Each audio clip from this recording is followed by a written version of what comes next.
అతివేగం వద్దురా, ప్రాణం ముద్దు. హెల్మెట్ ధరించు, మరణాన్ని జయించు. నేను చెప్పేది లిఖించు, మానవులకు వినిపించు. ఇద్దరికంటే ఎక్కువ మోటార్ సైకిల్ పై ప్రయాణం వద్దు. నిండు ప్రాణం ముద్దు. ఉరి మానవా, మద్యం తాగి వాహనం నడిపితే నా దగ్గరికే వచ్చేస్తాం. దానికి నేస్తాం. అది లేకుంటే నీ జీవితం అస్తవ్యస్తం. నిర్లక్ష్యం నీ పతనానికి తొలిమెట్టు. పెట్టకు దానికి నీ బ్రతుకును తాకట్టు. భద్రతపై మనసు పెట్టరా, ప్రమాదాలను అరికట్టరా. ట్రాఫిక్ నియమాలను పాటించండి, రోడ్డు ప్రమాదాలను నివారించండి. నిదానమే ప్రధానం, వేగం కన్నా ప్రాణం నిన్న. చిత్రగుప్త లిఖించు, జనానికి తెలియజేయి. ఒక సెకండ్ పాటు నీ నిర్లక్ష్యం నీ విలువైన జీవితానికి ముగింపు. మైనర్లకు డ్రైవింగ్ ఇవ్వకండి, వారి ప్రాణాలకు ముగింపు పలకకండి. ఎక్కడ పడితే అక్కడ హైవే రోడ్డును క్రాస్ చేయకండి. ప్రాణాల మీదకు తెచ్చుకోకండి. భద్రత లోపం క్షణకాలం, పర్యవసానం జీవితకాలం. భద్రత నీ ఆయుధం అయితే ప్రమాదం నీ బానిస అవుతుందిరా మానవా. ప్రభు, నేను కొన్ని విషయాలు చెప్తాను ప్రభు.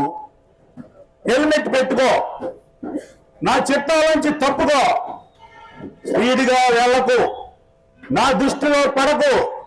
మోటార్ సైకిల్ పై ముగ్గురు ప్రయాణించకండి, నా చిట్టాలోంచి తప్పుకోండి, లేదంటే నా చిట్టాలోకి వచ్చేస్తారు. మద్యం తాగి వాహనాలు నడపకండి, నా దృష్టి నుండి తప్పుకోండి. నా దృష్టిలో పడ్డారా మీ బ్రతుకు కష్టం.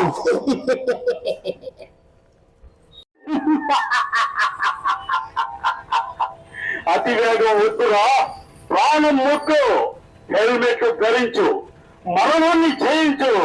చిత్రగుప్త, నేను చెప్పిన విషయాన్ని లిఖించు, లిఖించు. మానవులకి తెలియజేయి. ఇద్దరి కంటే ఎక్కువ మోటార్ సైకిల్ పై ప్రయాణం వద్దు. నిండు ప్రాణం ముద్దు. ఒరి మానవా, మద్యం తాగి వాహనాలను నడిపితే నా దగ్గరికే వచ్చేస్తావురా. భద్రత నీ జీవితానికి నేస్తం. అది లేకుంటే నీ జీవితమే అస్తవ్యస్తం. నిర్లక్ష్యం నీ పత్రానికి తొలిమెట్టు. పెట్టడానికి నీకు బ్రతుకు తాకట్టు. నిర్లక్ష్యం నీ పత్రానికి తొలిమెట్టు. పెట్టకు దానికి నీ బ్రతుకు తాకట్టు. రోడ్డు భద్రతపై మనసు పెట్టరా, ప్రమాదాలను అరికట్టరా. ట్రాఫిక్ నియమాలను పాటించండి, రోడ్డు ప్రమాదాలను నేర్చండి. నిదానమే ప్రధానం, ప్రాణం మీద. ఒక సెకండ్ పాటు నీ నిర్లక్ష్యం నీ విలువైన జీవితానికి ముగింపు. మైనర్లకు డ్రైవింగ్ ఇవ్వకండి, వారి ప్రాణాలకు ముగింపును పలకకండి. ఎక్కడ పడితే అక్కడ హైవే రోడ్డును క్రాస్ చేయకండి. ప్రాణాల మీదకు తెచ్చుకోకండి. భద్రతలో క్షణకాలం, పర్యవసానం జీవితకాలం. భద్రతని ఆయుధం అయితే ప్రమాదం నీ బానిస అవుతుందిరా, నీ బానిస అవుతుంది. అతివేగం వద్దు, ప్రాణాల ముద్దు. ట్రిపుల్ రైడింగ్ వద్దు, అలాగే అతివేగం మన ప్రాణాలకే ప్రమాదకరం అంటూ, అలాగే వన్ వే రూట్లో ప్రయాణం ప్రమాదకరం. ఇలా రకరకాల కొటేషన్లు మనం అప్పుడప్పుడు కూడా అన్ని ప్రాంతాల్లో కూడా చూస్తుంటాం.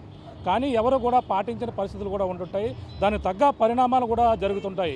ఏదైనా ప్రమాదం జరిగితే ఆ కుటుంబాలు కూడా ఈదిన పడుతున్నటువంటి పరిణామాలు కూడా ఎన్నో సంఘటనలు కూడా చూస్తున్నాం. అటువంటి సంఘటనలు అలాగే తరచూ కూడా అనేక ప్రాంతాలలో కూడా ప్రమాదాలు జరుగుతున్నాయి. అలాగే ముఖ్యంగా కాకినాడ జిల్లాలో ఉన్నటువంటి ఈ యొక్క జాతీయ రహదారులపై అనేక ప్రమాదాలు కూడా జరుగుతున్నటువంటి పరిస్థితి ఉంది. ప్రమాదాల నివారణ చర్యలు చేపట్టడమే కాకుండా ప్రజలకు అవగాహన కల్పించేందుకు కాకినాడ జిల్లా జగ్గంపేట నియోజకవర్గంలోని జగ్గంపేట సిఐ ఎవరైతే ఉన్నారో వైఆర్కే శ్రీనివాస్ ఆధ్వర్యంలో ఇక్కడ జాతీయ రహదారిపైనే కాదు ఈ యొక్క ప్రజలకు ఈ యొక్క జగ్గంపేటలో ఉన్నటువంటి ప్రతి ఒక్క ప్రజలకు కూడా అవగాహన కల్పించేందుకు కూడా వినూత్న ప్రచారానికి కూడా ఆయన అయితే శ్రీకారం చుట్టినారు. చేసినటువంటి పరిస్థితి అయితే ప్రధానంగా ఉందని చెప్పాలి. మన ప్రధానంగా రోడ్లన్నీ కూడా ఈ గుంతలు పడి ఉంటాయి. ఈ యొక్క రోడ్లో ప్రమాదం జరిగితే డైరెక్ట్గా మీరు యమలోకానికే పోతామని కూడా అప్పుడప్పుడు కూడా మనం అంటుంటాం. కానీ ఆ విధంగానే ఈ యొక్క యముళ్ళు ఇక్కడే తిరుగుతూ మీరు ప్రయాణాలు నిర్లక్ష్యంగా, అలాగే ఏదైనా వాహనాలు నిర్లక్ష్యంగా ఏదైనా ప్రయాణిస్తే మాత్రం మీకు ఇక యముడే డైరెక్ట్గా వచ్చి తీసుకుపోతాడని నిదర్శనంగా ఇక్కడ చూడొచ్చు. ఈ విధంగా ఒక వినూత్న రీతిలో ఇక్కడ జాతీయ రహదారులు కావచ్చు, జగ్గంపేటలో ఉన్నటువంటి ప్రధానమైనటువంటి కూడల్లో ఈ విధంగా వినూత్న ప్రచారం అయితే చేస్తున్నారు. ఏకంగా యమధర్మరాజు వచ్చి ఇక్కడ వీళ్ళకి అవగాహన కల్పిస్తున్నటువంటి పరిస్థితి ఉంది. అలాగే యమధర్మరాజుతో పాటు అలాగే చంద్రగుప్తుడి వేషధారణలో జగ్గంపేటలో ఉన్నటువంటి ప్రతి కూడలిలో ప్రతి సెంటర్లో కూడా, అలాగే సర్కిల్ ఇన్స్పెక్టర్ వైఆర్కే శ్రీనివాస్ గారి ఆధ్వర్యంలో ఇక్కడ వాహనదారులు కావచ్చు, అలాగే డ్రైవర్లు కావచ్చు, ప్రతి ఒక్కరికి కూడా అవగాహన కల్పిస్తున్నారు. ముఖ్యంగా ప్రజలకు కూడా బాధ్యత ఎంతో కొంత ఉండాలని కూడా ఆయన అయితే చెప్పే ప్రయత్నం అయితే చేస్తున్నారు. ప్రస్తుతం మాట్లాడే ప్రయత్నం చేద్దాం. సార్ చెప్పండి, ఏంటి ఈ విధంగా వినూత్న ప్రచారం చేస్తున్నారు, దేనికోసం చేస్తున్నారు సార్? సార్ మనకి జగ్గంపేట కాకినాడ జిల్లా SP Shri G Bindumadhav IPS వారి ఆదేశాల మేరకు మనకి మురారి నుంచి సోమవారం వరకు NH-16 28 కిలోమీటర్స్ స్ట్రెచ్ ఉంది సార్. మేము ఎన్ని ప్రయత్నాలు చేసినా ప్రమాదాలు జరుగుతూనే ఉన్నాయి. కొంచెం లాస్ట్ ఇయర్ మీద తగ్గినాయి, కానీ ఈ సంవత్సరం కూడా బాగా తగ్గినాయి, కానీ ఇంకా తగ్గించాలనే ఉద్దేశంతో ఎస్పీ గారి ఆదేశంలో ప్రజల్లో బాగా అవేర్నెస్ క్రియేట్ చేయాలని చెప్పి, రొటీన్గా కాకుండా రొటీన్ భిన్నంగా చేస్తే ప్రజలు బాగా సచ్చిపోతుందని చెప్పి ఈరోజు యమధర్మరాజు చిత్రగుప్తుడి వ్యాసంలో అన్ని ఊర్లోని హైవే పక్కన ఉన్న అన్ని వీళ్ళలోని, అలాగే జగ్గంపేటలో సంత ఉండటం, అలాగే ఆర్టీసీ కాంప్లెక్స్ హెవీగా ఉండడం, అన్ని చోట్ల కూడా అవేర్నెస్ క్రియేట్ చేయడం జరుగుతుంది సార్.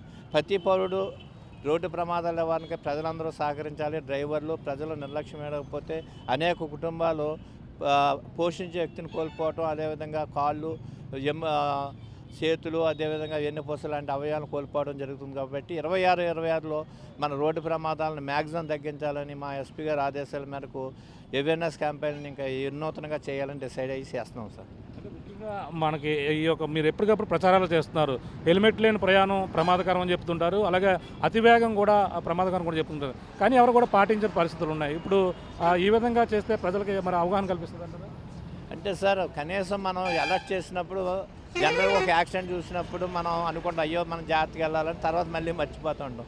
మనం ప్రజల్లో మార్పు రావాలి. అయితే రోడ్లు చాలా విశాలంగా చాలా స్మూత్గా ఉండటం, చాలా 100, 120 వేగంతో వెళ్ళటం, అదేవిధంగా హెల్మెట్ ధరించాలన్నది తన వ్యక్తిగత ఎదుటి వాళ్ళ కోసం కాదు మన కోసం అనే భావన కలిగే వరకు కూడా మనం ప్రచారం చేయక తప్పదు సార్. ఎందుకంటే ఇక్కడ వ్యక్తిగత నిర్లక్ష్యం మాత్రమే తప్ప మానవ తప్పిదాలే ప్రమాదానికి కారణం తప్ప ఎదురు మనం టెక్నికల్ రీజన్స్ కానీ లేదంటే కనుక రోడ్డు వాహన రీజన్స్ కానీ లేదు. మ్యాక్సిమం మానవ తప్పిదాలు, అదేవిధంగా మానవుల యొక్క నిర్లక్ష్యం వలన ఈ రోడ్డు ప్రమాదాలు జరుగుతున్నాయి. అయితే చాలా బాధాకరమైన విషయం ఏంటంటే అనేక మంది మనకి చనిపోవటం, వివిధ అవయవాలు కోల్పోవడం జరుగుతుంది. మేము ఈ ముఖ్యంగా హైవే మీద ఎక్కడ పడితే అక్కడ వాహనాలు ఆపకుండా హైవే మొబైల్ ద్వారా నిరంతరం వాళ్ళని లేపి పంపించేయడం ఎక్కడ ఆపకుండా, అలాగే అవేర్నెస్ క్రియేట్ చేస్తున్నాం సార్. చేయగా కొంతకాలానికి ఖచ్చితంగా అందరూ కూడా హెల్మెట్ ధరించే స్టేజ్కి వస్తారని చెప్పి. జనరల్గా కాలు చేయరిగితే మనిషి చనిపోడు, కానీ తలకి దెబ్బ తగిలితే చనిపోయే మరణించే శాతం పెరుగుతుంది. కాబట్టి అందరూ, అలాగే వెనకాల కూర్చున్న వాళ్ళు జనరల్గా హెల్మెట్ ధరించాలన్న సంగతి తెలియదు, వెనకాల ఉన్న వాళ్ళు కూడా దెబ్బ తగులుతుంది. కాబట్టి పిలియన్ రైడర్ కూడా హెల్మెట్ ధరించాలని చెప్పి మేము అలా అవేర్నెస్ చేస్తే కొంతకాలం ఖచ్చితంగా అందరూ హెల్మెట్ ధరిస్తారు సార్. ఈ ప్రాంతం కొంచెం వెనకబడిన ప్రాంత ప్రజలు కాబట్టి కొంచెం అవేర్నెస్ క్రియేట్ చేయడం కొంచెం కష్టం అవుతుంది సార్. ఇప్పుడు ముఖ్యంగా జగ్గంపేట హైవే అనేది మొత్తం ఊళ్ళోంచి మధ్యలో ఉంటుంది. ఇక్కడికే కదా వెళ్ళొచ్చేద్దాం, రాంగ్ రూట్లో వెళ్ళడం ఇటువంటివి కూడా జరుగుతుంటాయి. వాళ్ళకి ఎటువంటి అవగాహన కల్పిస్తుంది సార్? ఇప్పుడు ప్రతి విలేజ్లోని కూడా మేము అవేర్నెస్ క్యాంపెయిన్ చేయటం, ప్రెసిడెంట్లు అలాగే వివిధ పార్టీలకు చెందిన నాయకులు అందరితోటి మాట్లాడుతూ కొంచెం దూరమే కదని చెప్పి నిర్లక్ష్యంగా రాంగ్ రూట్లో వెళ్ళటం, లైటింగ్ లేనప్పుడు కూడా చీకట్లో కూడా వెళ్ళటం, అలాగే ఎక్కడ పడితే కట్టింగ్లో కాకుండా ఎక్కడ పడితే అక్కడ రోడ్డు దూకి ప్రయాణం చేయడం చేయొద్దని అవేర్నెస్ క్రియేట్ చేస్తున్నాం సార్. అయినప్పటికీ కొంతమంది ఏమవుతుందిలే, నేను చిన్నప్పటి నుంచి ఎక్కడ పుట్టి పెరిగానన్న మూర్ఖత్వంతో కొంతమంది బలైపోవడం జరుగుతుంది. అయినప్పటికీ మేము మా ప్రయత్నం మనం అవేర్నెస్ క్రియేట్ చేస్తూనే ఉంటాం సార్. ఇంకా ఏ కార్యక్రమాలు చేపడుతున్నారంటే ప్రధానంగా వీటిని మామూలుగా చెప్పుకొని వస్తున్నారు, కానీ ఇంకా ఏ కార్యక్రమాలు అంటే ప్రతిరోజు కూడా ఏ సెంటర్లో ఏ కార్యక్రమాలు నిర్వహిస్తున్నారు సార్? వెహికల్ చెకింగ్ చేయటం, డ్రంక్ అండ్ డ్రైవ్ చేయటం, అలాగే ఈ ట్రిపుల్ రైడ్ ఉన్న వాళ్ళ మీద ఈ చలానాలు వేయటం జరుగుతుంది. అంతేకాకుండా ఈ హైవే మొబైల్ పెట్రోలింగ్ కంటిన్యూస్గా జరుగుతుంది సార్. ఇటీవల కాలంలో కాకినాడ జిల్లా ఎస్పీ గారు తెల్లవారుజామున 1 to 4 మధ్యన వాష్ అండ్ గో ప్రోగ్రామ్ అని ఖచ్చితంగా మన కృష్ణవరం టోల్ ప్లాజా దగ్గర వెహికల్ ఆపి రోజు ఒక సిఐ ఒక ఎస్ఐ ఉండే 1 to 4 మధ్యన వాష్ అండ్ గో ప్రోగ్రామ్ చేసి నిద్రపోయే డ్రైవర్ని కొంచెం అలర్ట్ చేయడం జరుగుతుంది సార్. ఆ ప్రోగ్రాం ద్వారా కొంత రిజల్ట్ వస్తుంది కాబట్టి దాన్ని కూడా కంటిన్యూ చేస్తాం సార్. అంటే గతంతో పోలిస్తే ఈ సంవత్సరం ఎంతవరకు ప్రమాదాలు జరిగాయి, ఎంతవరకు దాని పర్సంటేజ్ ఏ విధంగా ఉంది? మనకి నియర్లీ ఈ మరణాల సంఖ్య ఈక్వల్గా ఉన్నప్పటికీ కొద్దిగానే తగ్గినది, కానీ ఈ నాన్ ఫ్యాటల్ యాక్సిడెంట్స్ అంటే కాళ్ళు చేతులు ఇరిగినటువంటి కేసులు అయితే కనుక నియర్లీ 60% డౌన్ అయింది సార్. మనం చూస్తున్నాం ఇక్కడే డైరెక్ట్గా వెళ్ళి రాంగ్ రూట్లో వచ్చేస్తున్నారు. ఇలాగే జరుగుతుంది. అంటే టౌన్లో జరిగే ప్రమాదం అంటే అతివేగంగా రావడం, ఈ బైపాస్ అంటే ఒక బ్రిడ్జి డౌన్లోనే ఉండడం, ఇది కూడా దీనికి మీరు ఏమన్నా సజెషన్స్ ఇవ్వడం కానీ రోడ్డు ఎవరైతే నిర్మాణం చెప్పారో వాళ్ళకి కూడా ఇవ్వడం జరిగిందని చెప్పారా సార్? ఇక్కడ జనరల్గా ఏంటంటే ఈ రోడ్లో దీన్ని జేవిఆర్ సెంటర్ అంటారు సార్. ఈ సెంటర్కి యువతల పక్కన మ్యాక్సిమం జగ్గంపేట మండలానికి సంబంధించి 7-8 పెద్ద గ్రామాలు ఉన్నాయి. అలాగే ప్రతి ఒక్కరు కూడా ఆర్టీసీ కాంప్లెక్స్ కానీ కాకినాడకి వెళ్ళడానికి కానీ ఈ రోడ్ని క్రాస్ చేయవలసి ఉంటుంది. అయితే గౌరవ శాసనసభ్యులు గారు దీని మీద ప్రత్యామ్నాయ ఏర్పాటు చేయడానికి కానీ అండర్ పాస్ కానీ లేదా ఫ్లైఓవర్ కానీ ఆయన ప్రయత్నాలు ఆయన చేస్తున్నారు. లక్కీగా ఏంటంటే మేము కూడా ఎక్కువ యాక్సిడెంట్ జరగవండి ఇక్కడ. యాక్చువల్గా రోజు చాలామంది స్కూల్ బస్సులు అవన్నీ మేము రోజు 4 to 8 స్కూల్ బస్సులు వెళ్ళే టైంలో కూడా పోలీసు ఉండి రెగ్యులేట్ చేస్తున్నాం సార్. పరిస్థితి చూస్తాం. అంటే ప్రమాదాలను నివారించేందుకు అలాగే ప్రమాదాలు ఏవైతే జరుగుతుందో వాళ్ళలో అవగాహన కల్పించేందుకు కూడా వినూత్న రీతిలో ఈ విధంగా చేయడం జరిగింది. ముఖ్యంగా ఏదైతే జాతీయ రహదారి 16 ఏదైతే ఉందో ఇక్కడ విజయవాడ నుంచి విశాఖపట్నం వెళ్ళేటువంటి ప్రధాన రహదారి ఈ యొక్క జగ్గంపేట ఊళ్ళోంచి వెళ్తుంటుంది. కానీ వీళ్ళ అంటే ఇక్కడ లోకల్గా ఉన్నటువంటి పీపుల్స్ ఎవరైతే ఉన్నారో వాళ్ళు ఇక్కడికే కానీ చెప్పేసి రాంగ్ రూట్లో వెళ్ళడం, అలాగే ప్రమాదాలకు గురి కావడంతోనే అనేక సంఘటనలు కూడా చోటు చేసుకుంటే, అంతేకాకుండా ఇటువంటి ప్రమాదాలు జరగకుండా ఉండేందుకు ప్రజలకు అవగాహన కల్పించేందుకు యమధర్మరాజు అలాగే చంద్రగుప్తుడి వేషధారణలో ఈ విధంగా అవగాహన కల్పిస్తూ వీళ్ళందరికీ కూడా ప్రమాదాలు అలాగే అతివేగం వద్దు, మనకు ప్రాణం ముద్దు అనే విధంగా పాటు ఈ యొక్క ట్రాఫిక్ రూల్స్ పాటించే విధంగా ప్రతి ఒక్కరు కూడా సహకరించాలంటూ కూడా అవగాహన కల్పించే కార్యక్రమం చేపట్టామని అలాగే ఇక్కడ Jaggampeta circle inspector YRK Srinivas గారు చెప్తున్నటువంటి పరిస్థితి. ఈ విధంగా వేస్తే అన్న ప్రజలు ఒక అవగాహన కల్పిస్తుందనే ఉద్దేశంతోనే అలాగే ప్రమాదాల సంఖ్య తగ్గించేందుకు అలాగే ప్రాణాలు ఏదైతే ఇక్కడ జరుగుతున్నటువంటి ప్రమాదాలు ప్రతిసారి కూడా ఏదో ప్రమాదం జరుగుతుందో అటువంటి వాటిని అయితే గతంతో పోలిస్తే ఈ సంవత్సరం చాలా వరకు కూడా తగ్గించామని కూడా ఆయన అయితే చెప్పుకొస్తున్నటువంటి పరిస్థితి ప్రధానంగా ఉందని చెప్పాలి. ఇది కూడా తాజా పరిస్థితి. మనతో ప్రకాశ్ RTV జగ్గంపేట నుంచి. చరిత్ర సృష్టించినోడు ఇప్పుడు ఆ చరిత్రని తిరగరాయబోతున్నాడు. అబద్ధాల గోడల్ని బద్దలు కొట్టి నిజాలను రాగా మీ ముందుంచబోతున్నాడు. నిజమైన వార్తల కోసం వెంటనే డౌన్లోడ్ చేసుకోండి రా యాప్ని.